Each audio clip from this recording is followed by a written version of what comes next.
नमस्कार दोस्तों, स्वागत है आपका आपके channel talks on cooking oil by PK पे। तो चलते हैं आज की वीडियो पे, देखते हैं क्या है मार्केट आउटलुक। तो सबसे पहले बात करेंगे केएलसी की। तो केएलसी जो कल 3660 पे बंद हुआ था, नियर अबाउट 84 पॉइंट माइनस हम कह सकते हैं। तो आज सुबह तो 40 पॉइंट माइनस था, अभी 18 पॉइंट माइनस चल रहा है। थोड़ा सा रिकवर करा है नीचे डाउन के बाद। जो अब हम सी बॉट को मार्च का ट्रैक कर रहे हैं, अभी तक हम जनवरी का कर रहे थे, तो वो नियर अबाउट 4 पॉइंट माइनस है। अगर हम उसको जनवरी का ही देखते हैं तो नियर अबाउट 25 पॉइंट माइनस चल रहा है। बेसिस पॉइंट 9.5 भी आ रहे हैं। सन ऑयल हमारा ₹1.5 के करीब, ₹1.5 किलो के करीब माइनस है। और डीसी आप यहाँ से देख सकते हैं, दोनों डाउन ही चल रहे हैं। अब बात करते हैं पीछे जो अपना सीएनएफ की क्या कॉस्टिंग आ रही है। तो सीएनएफ जो बोला जा रहा है पीछे से पाम ऑयल का, तो ओलिन 840, सीपीओ 865 और डिगम सोया 930 और सन ऑयल $10 और घटा के बोला जा रहा है। तो अभी पीछे 15-20 दिन में सबसे लोएस्ट रेट आ गए हैं सन ऑयल के 890 के ऊपर। डिगम सोया 930 कोटिंग आ रही है अभी, क्योंकि मार्केट 4-5 दिन बाद खुला है। अब उसके अंदर क्या ट्रेड होते हैं वो हमें थोड़ा सा और कल तक ही पता चल पाएगा। अब बात करते हैं स्पॉट प्राइसेस के बारे में। तो थोड़ा मस्टर्ड घटा के बोला जा रहा है, 70, 98 के आसपास ही बाजार सेटल हो रहा है। डिगम सोया 86, आरबीडी ओलिन 79.7 थोड़ा सा डाउन है। Sun 86, cotton 84, rice brand 78, groundnut 152, mustard seed 5575। MP के अंदर जो है थोड़ा सा डीओसी फिर थोड़ा सा इंप्रूव हुई है, 4100 से 4150, तो वो मेंटेन ही हो रहा है। जिसको बाई करना है वो 4850 तक भी बाई कर रहा है। जो थोड़े से बाइंग से में हटे हुए हैं या डिस्पैरिटी में है, वो लोग 4750 तक भी बोल रहे हैं। मस्टर्ड केक के अंदर 2920 की कोटिंग आ रही है। अब बात करते हैं 15 kg टीन की क्या कॉस्टिंग आएगी हमारी। 7970 से 1443, सोया रिफाइंड 1542 और मस्टर्ड कच्ची घानी 1714। दिल्ली यूपी हरियाणा के रेट है। लीटर टीन बॉटल के रेट देख सकते हैं।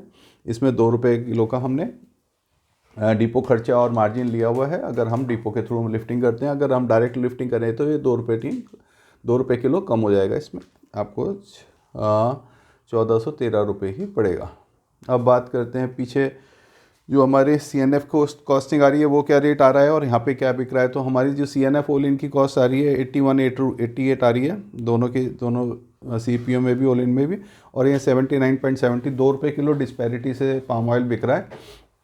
लोगों का ये मानना है कि सोयाबीन इतना टूट गया है तो पाम ऑयल पे भी प्रेशर रहेगा, इसलिए यहाँ से परचेजिंग उस रेट पे नहीं जा रही है। जबकि मलेशिया और इंडोनेशिया में प्रोडक्शन कम है और वो लोग एडमेंट हैं, वो लोग अपने रेट ज़्यादा कम उस हिसाब से नहीं कर रहे हैं जिस हिसाब से सोयाबीन टूटा है। सोयाबीन की हमारी कॉस्टिंग आज जो आ रही है 86.5, यहाँ 86 बिक रहा है। सन ऑयल की 84.6 और यहाँ 86 बिक रहा है। तो सन ऑयल में पैरिटी है और ये एट पारी सोयाबीन मार्केट के हिसाब से काम हो रहा है। अब बात कर लेते हैं पीछे जो अपना 24 आवर्स में क्या क्या रिपोर्ट्स हैं। सीबॉट के अंदर जो है जो डाउनवर्ड हुआ है कल, तो उसका थोड़ा प्रेशर सोयाबीन प्राइसेस पे यहाँ रेगुलर चल रहा है। सीबॉट जिस हिसाब से टूटा है, पीछे हमने $200 1130 से 930 आ गया है, तो उसका प्रेशर हमारे सोयाबीन मार्केट पे भी है। जो हम 96 97 तक बेच रहे थे, यहाँ पे 86 आ गया। 10-11 के ऑयल में भी और सीड के अंदर भी उस हिसाब से रेट निकल गए हैं। 44,500 की मील भी अपना 41,500 चल रही है। जो पाम उस हिसाब से नहीं घट रहा है, क्योंकि सोयाबीन के अंदर नई क्रॉप आने वाली है, तो आई का मंदा चल रहा है। जबकि पाम के अंदर अगले 2-3 महीने प्रोडक्शन कम रहेगा, इस महीने भी प्रोडक्शन कम रहेगा, तो उसकी वजह से थोड़ा सा वो सोयाबीन जो है, सोयाबीन की जो डाउनवर्ड ट्रेंड है, उसको जो डाउनवर्ड रैली चल रही है उसको फॉलो नहीं कर रहा है। और पाम ऑयल थोड़ा सा फिर भी मजबूती की साइड खड़ा हुआ है और उनका डिफरेंस, सोयाबीन और पाम का डिफरेंस काफ़ी कम हो गया। अगर हम लैंडिंग की बात करें तो केवल ₹3-3.5 किलो का ही डिफरेंस रह गया, जो कि हमारे यहाँ ₹12-13 किलो चल रहा था। सी बॉट ने जो कल अपनी जो है नए साल के अंदर कल पहली बार मार्केट खुला था और डाउनवर्ड ट्रेंड से ही खुला है।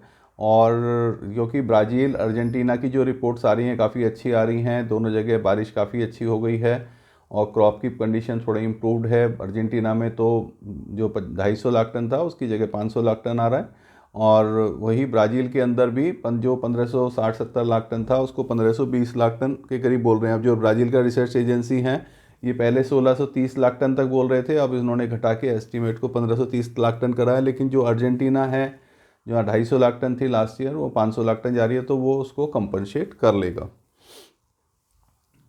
सो डिफरेंस जो है सन ऑयल का सोया ऑयल से और सोया का पाम ऑयल से काफ़ी ज़्यादा कम हो गया है। तो ये एक हमारा जो है सोयाबीन ने इस वक्त जो डाउनवर्ड रैली चला रखी है उसने सब ऑयल्स को दबा रखा है। पहले सन ऑयल ने सबको मार्केट को दबा रखा था, अब जो सोया ऑयल पीछे 2-3 महीने में अर्जेंटीना ब्राज़ील थोड़े से सेलर्स कम थे क्योंकि उनको क्रॉप्स का अपना डिस्टर्बेंस लग रहा था, उनको लग नहीं रहा था क्रॉप अच्छी आएगी। अब जो भी फार्मर्स हैं, ट्रेडर्स हैं, मिलर्स हैं, जिनके पास भी जो माल रुका हुआ था वो लोग सब डिस्परेट सेलिंग में लगे हुए हैं। तो उसकी वजह से, क्योंकि नई क्रॉप उनको अच्छी नज़र आ रही है, तो उसकी वजह से सोयाबीन का प्रेशर सन ऑयल और पाम पे देखा जा रहा है। तो जो सन ऑयल पहले सोयाबीन से $100 कम था, वो खाली $25-30 का ही फ़र्क नज़र आ रहा है।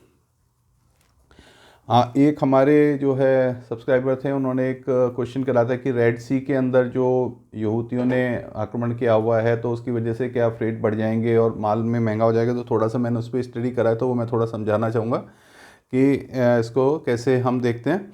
तो जो ये है हमारा ब्लैक सी है जो लिखा हुआ है, और ये है रेड सी, हमारा ये वाला है रेड सी। तो पहले हमारा यूक्रेन से और ये जो मास्को मतलब रशिया से माल और यूक्रेन से माल, ये यूक्रेन है ये रशिया है, इधर से माल ब्लैक सी के थ्रू हमारा यहाँ पे जो इजिप्ट के थ्रू एक कनाल के थ्रू इंडिया में आता था। ये इंडिया है, तो हमारा माल जो है इधर से ट्रेवल करके इधर आता था। तो यमन ने जो यूथियों का जो हमारा आक्रमण हुआ था तो इस रेड सी के ऊपर हुआ था। तो यहाँ पे जो एरिया है इसके अंदर, जिसके अंदर 1-2 शिप जो इंडिया आ रहे थे वो भी डैमेज हो गए थे, तो उसकी वजह से फ़र्क आया है। लेकिन जहाँ हम बात करते हैं अपने दूसरे सिचुएशन की कि हमारा इंडोनेशिया मलेशिया, हम ये इंडिया है, ये इंडोनेशिया मलेशिया हमारा इस साइड है, तो उसका रेड सी पे कहीं पर भी इम्पैक्ट नहीं है। रेड सी हमारा समहाउ यहाँ पे ये ब्लैक सी है और ये हमारा रेड सी है, तो इसका इम्पैक्ट कहीं नहीं रहता। मलेशिया इंडोनेशिया से आने से और अर्जेंटीना से हम माल मंगाते हैं तो भी इसका कहीं पर भी रेड सी का इन्वॉल्व या यमन का इम्पैक्ट नहीं रहता, वो सीधा माल आता है। तो उसका कहीं पर भी जो हमारी मेन बाइंग है सोयाबीन की और पाम ऑयल की, उस पर नहीं पड़ेगा। सन ऑयल के ऊपर आ रहा है, तो सन ऑयल पे जितना भी हमारा फ्रेट बढ़ रहा है वो लोग चाहे अपने यहाँ से ब्लैक सी के अंदर यहाँ से माल निकालें इंडिया लाने के लिए, चाहे कहीं से भी लाएँ, तो वो उतना ही रेट वो अपना डाउन कर रहे हैं यूक्रेन और रशिया वाले। तो हमारी जो CIF लैंडिंग है वो ही सेम आ रही है। तो क्योंकि हम लोग माल FOR बेसिस पे ख़रीदते हैं, जबकि मलेशिया इंडोनेशिया से हम FOB भी सौदे होते हैं और CNF बेसिस पे भी सौदे होते हैं। तो ये मैं थोड़ा सा इस पॉइंट को क्लियर कर रहा था जो हमारे पास एक। अब जहाँ ये चाइना है, तो चाइना के अंदर माल जो अर्जेंटीना से जाता है वो इधर की साइड जाता है। जो हम इसको मैप को करेंगे तो अर्जेंटीना इधर कहीं आ जाएगा, तो अर्जेंटीना से चाइना जाता है। तो ये अर्जेंटीना, यूनाइटेड स्टेट, ये सब आसपास आ जाते हैं अगर हम क्योंकि ये ग्लोब के बेसिस के ऊपर चार्ट चलता है, तो इतना मेरे को I think no need to explain. और अब एक हमारा ये था अर्जेंटीना बढ़ाएगा एक्सपोर्ट टैक्स। आज हमारा जो मेन हेडिंग था उसके बारे में थोड़ा बता देते हैं कि अर्जेंटीना गवर्नमेंट ने जो पीसो 360 से 800 किया है, तो वहाँ के गवर्नमेंट ने एक वो पास कर दिया है कि हम इस पर ड्यूटी बढ़ाएंगे। सोयाबीन का जो भी जाता है या ग्रेन्स हैं जो भी बाहर यहाँ तक एक्सपोर्ट होते हैं, तो और उसका जो प्रपोज़ल बना के उन्होंने एक जो कांग्रेस होती है वहाँ पे उसके पास भेजा है। तो अगर वो अप्रूव हो जाता है तो अर्जेंटीना से, क्योंकि इंडिया को जो सबसे बड़ा सप्लायर बनेगा अगले साल, 500 लाख टन माल आ रहा है, अर्जेंटीना वैसे भी इंडिया का मेन सप्लायर है सोयाबीन ऑयल का। तो अब वो अगर वहाँ पे कोई भी एक्सपोर्ट टैक्स लगता है तो उसका इम्पैक्ट वहाँ पे फार्मर्स पे आएगा। तो जो डिस्पैच सेलर अभी बने हुए हैं अर्जेंटीना, वो शायद थोड़ा सा बैकफुट पे जाएं और फिर उनको लग जाए कि भाई अब ड्यूटी लगी गई है तो अब इतनी ज़्यादा जल्दी हमें बेचने की ज़रूरत नहीं है, तो थोड़ा बाज़ार में रुकावट आ सकती है।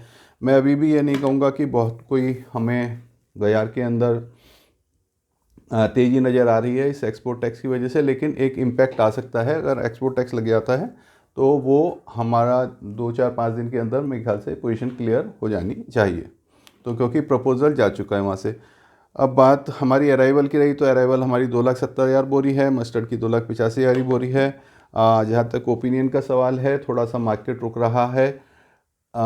एक ये अर्जेंटीना का मैटर चल रहा है एक्सपोर्ट टैक्स का, तो जो अर्जेंटीना की वजह से ही इस वक्त जो डाउनवर्ड ट्रेंड ज़्यादा आया हुआ था, सोयाबीन का प्रेशर बना हुआ था। मलेशिया और इंडोनेशिया थोड़े से बैकफुट पे हैं, सेलिंग में उतना ज़्यादा इंटरेस्ट नहीं दिखा रहे हैं क्योंकि उनकी प्रोडक्शन कम है, उनकी लोकल अपनी डिमांड भी काफ़ी ज़्यादा है। अगर हम इंडोनेशिया की बात करें कि 40 लाख टन माल अगर पैदा हो रहा है तो 20 लाख टन तो उनका अपना ही कंजम्पशन है, 20 लाख टन ही वो बाहर भेजते हैं। और काफ़ी सारे उसमें देश हैं और वो अपने यहाँ पर थोड़ा सा बायोडीज़ल का भी प्रोडक्शन और धीरे धीरे बढ़ा रहे हैं, तो उनके पास इतना प्रेशर नहीं है। और जो प्रोडक्शन पिछले महीने 47-48 लाख टन थी, वो धीरे से अब मेरे ख्याल से 10-12% कम रहेगी, तो 40 लाख के भी नीचे आ सकती है। और स्टॉक्स की भी पोजीशन इंडोनेशिया में ज़्यादा नहीं थी। जो अक्टूबर की रिपोर्ट आई है, अभी नवंबर की रिपोर्ट आनी बाकी है। तो मैं ये नहीं कहूँगा कि आप कोई ज़्यादा तेज़ी में आए, लेकिन आप थोड़ा सा बाज़ार पे नज़रें बना के रखें। 2-4 दिन के अंदर जैसे भी रिपोर्ट्स आती हैं और हम बताते हैं, और छोटा छोटा माल अपने रिक्वायरमेंट के हिसाब से आप लोग कवर कर सकते हैं। क्योंकि जैसे हम बात करें जो अपने C&F प्राइसेस के अंदर भी हमने ये देखा कि 850, 55, 60, 40, अगर हम अगले महीने का देखते हैं तो 850 कोट करा जाता है। हम अगले महीने का CPO देखते हैं तो 880 कोट करा जाता है। तो ये आगे अगले महीने का बढ़ा के ही बोल रहे हैं, जगह डिगम सोया आगे का घटा के बोल रहे हैं। तो धीरे धीरे बाज़ार के अंदर थोड़ा सा एक रुकावट आ सकती है और डिगम सोया भी ये भी बढ़ सकता है अगर गवर्नमेंट ने वहाँ पे एक्सपोर्ट टैक्स लगा दिया।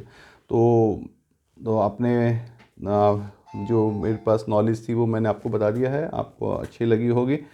इसे लाइक करें, शेयर करें, कमेंट करें, और थोड़ा सा मार्केट में अपने मार्केट के हिसाब से परचेज़ कर सकते हैं। Thank you.